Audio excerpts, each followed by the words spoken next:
Been really good, Will Jordan.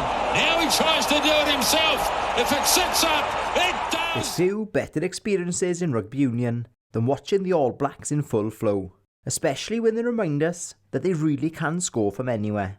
Even though it does break my heart to see another painful defeat for Wales at the hands of their biggest challenge. Now, there's no doubt that New Zealand make it look all too easy on occasions, and no matter how organised defence seem, they have the ability to break teams open at will, whether that be off first phase strikes or with moments of individual brilliance. And there's certainly plenty of that on show when the All Blacks come to town. But do the All Blacks play with a structure, or do they just play what they see? Well, it's not a black and white answer, and I'm going to look in detail at two very different tries in an attempt to answer. The first one is scored by TJ Perenara in the first half, and the second one by the flying Will Jordan. We got plenty more to look forward to with him. Let's get into it. The first example goes through 6 phases, eventually ending with Perenara scoring directly in line with where the possession started at the scrum. So, was this structured play? We'll start at the beginning, back at the scrum. With 32 minutes played and Wales still within a single score, New Zealand find themselves just outside the Welsh 22 with plenty of space to manoeuvre. The first phase play of choice is a 12 punch, which is initially disguised by Bowden and Barrett standing ahead of both Havili and Jordan, forming an arrowhead, but the target is Jordan, who aims to expose the hinge space between Thomas Williams at scrum half and Anscombe stood at 10. Now this is 100% pre-planned, and you can predict with some accuracy what the defence will do if you can execute the play effectively. Firstly, Perenara lifts and holds square just long enough to hold Williams, while Havili runs hard outside of Anscombe, and that maintains just enough space for Jordan to get a side tackle, taking him a full 6 metres over the game line. So, is the next phase or phases pre-planned like the first phase? Well, yes and no, and this is where the word structure gets misunderstood. The All Blacks are using a phase play map, which, like a conventional map, provides direction and instructions for which way the attack will move and who needs to do what. The kind of map the New Zealand are using is a 31 play, which means that they plan to move the ball 3 phases to the open side, with the second and third phase using the forwards off 9 who'll fold the corner, before then playing 1 phase back to the blind side off a centre field ruck. But, and this is a really important point, a key part of the plan is that players are constantly making decisions about how and when to adapt. Plan to adapt is a key principle for a successful attack. If we go back to the first ruck, both Havili and flanker Popolai were the planned support options, but Barrett was a backup option, and at this moment is 100% focused on analysing the level of threat to decide whether to go in or whether to reset in attack, and because he sees 4 Welsh shirts around the ball, he judges the need to commit.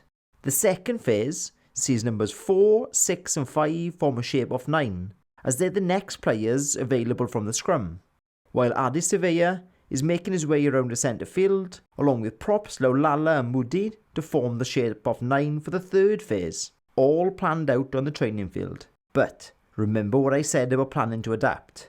Like with Barrett in the first phase, Whitelock decides that he is needed, so double rucks to ensure possession is won, because he knows that it's the next phase that his team's been working towards.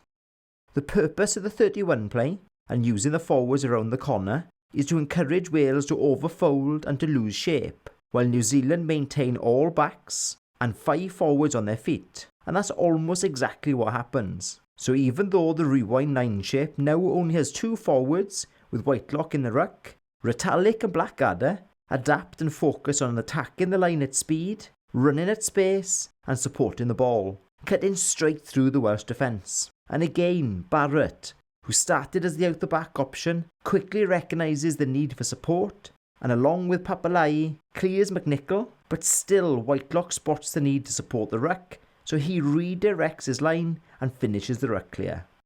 And it's at this point where the phase play map ends and the team's field setup takes over, and they'll simply play the ball to the best opportunity and aim to put 2 players into the ruck, maintaining groupings of 2 to 3 forwards across the pitch.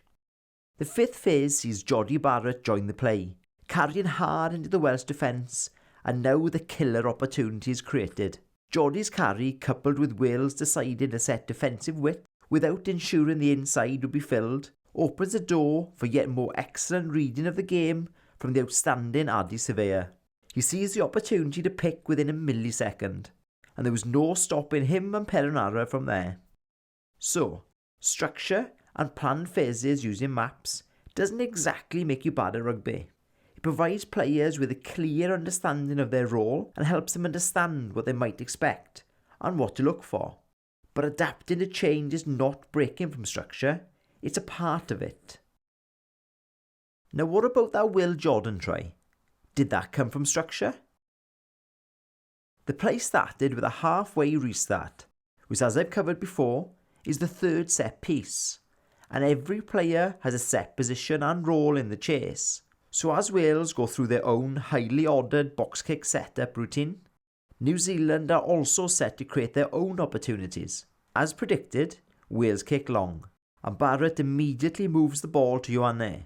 But notice Blackadder here, he's got his hand up, signalling for Ioane to run at him, so he could form what I would call a hole, as he simply opens a gate, blocking Will Rowlands from making the tackle. And even a slip wasn't enough to stop his power and strength from taking the All Blacks within 30 metres of the try line. So we've seen a structured restart and restart receipt, a well-constructed line break, and there should be no surprise in New Zealand are now in a 1-3-2-2 field setup and tactically focus on creating and executing overloads, running at space and, you guessed it, supporting the ball. So while this may seem messy, it's very much on task. And here New Zealand have their 1-3-2-2 set and ready to attack either side. But their game plan tends to favour the short side, or 40-metre rucks, where there's generally better opportunities to isolate defenders and break the line.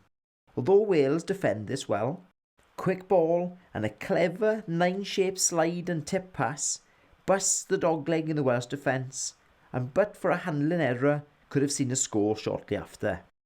Wales now, with transition possession and a typically fractured field, immediately look to attack the edge, but quickly work to their desired box kick exit point on the 15-metre line.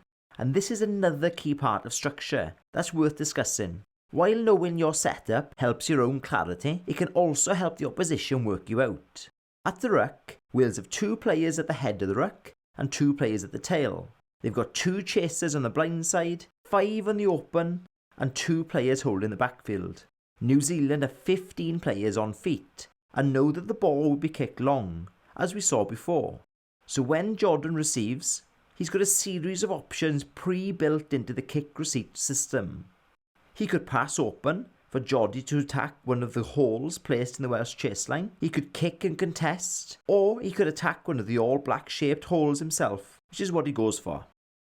Wales have decided to not send in a headhunter to put pressure on Jordan, and instead all 3 chasers sit back and wait, giving Jordan all the time he needs to make his decision. And surprise, surprise, it's a Blackadder shirt that he's attracted to, and that subtle check, combined with Adams worrying about the pass option, opens the door for the line break.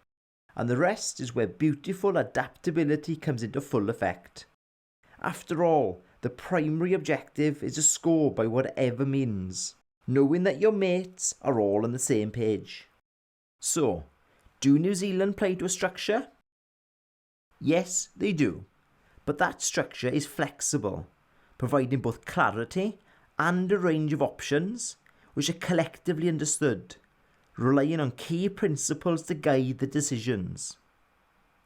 Thank you for watching, and if you found any of that interesting, why not take a look at my website on Patreon, where I share all manner of exclusive coaching and analysis content. Until next time.